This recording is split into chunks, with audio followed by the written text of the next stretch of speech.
Question number 14 দিয়েছে bar graph থেকে, যেখানে বলেছে কলেজের একটা কিছু ছাত্র আছে যারা দুটি গেমসে পার্টিসিপেট করে। 5টা বছর 18 থেকে 22 পর্যন্ত 5 বছরে কিছু সংখ্যক প্লেয়ার ক্রিকেট খেলে, কিছু সংখ্যক প্লেয়ার ফুটবল খেলে, সেই রকম একটা আমাদের চার্ট দেওয়া আছে। তাহলে এখান থেকে বলেছে what is the total number of player playing cricket and football in 2019-2020, মানে 2019 এবং 20 সালে ফুটবল এবং ক্রিকেট খেলার টোটাল যে প্লেয়ার ছিল তাদের সংখ্যা কত। তাহলে 2019 মানে হচ্ছে এইটা, 2020 মানে হচ্ছে এইটা।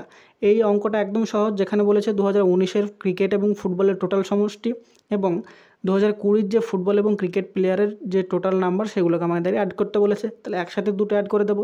তাহলে 2019-এ টোটাল নাম্বার কত ছিল? 90, আর তার সাথে ছিল 32 হচ্ছে ফুটবল।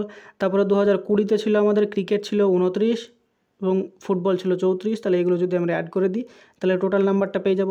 তাহলে যদি অ্যাড করি তাহলে 9 আর 4 13, আর 2 হচ্ছে 15, 5 হাতে ক্যারি হয় 1, তাহলে 9 আর 3 হচ্ছে 12, আর 2 হচ্ছে 14, আর 3 হচ্ছে 17, আর হচ্ছে 18, তাহলে 185 হচ্ছে টোটাল নাম্বার, যেটা আমাদের অপশান নাম্বার সি হয়ে যাবে এখানে সঠিক উত্তর।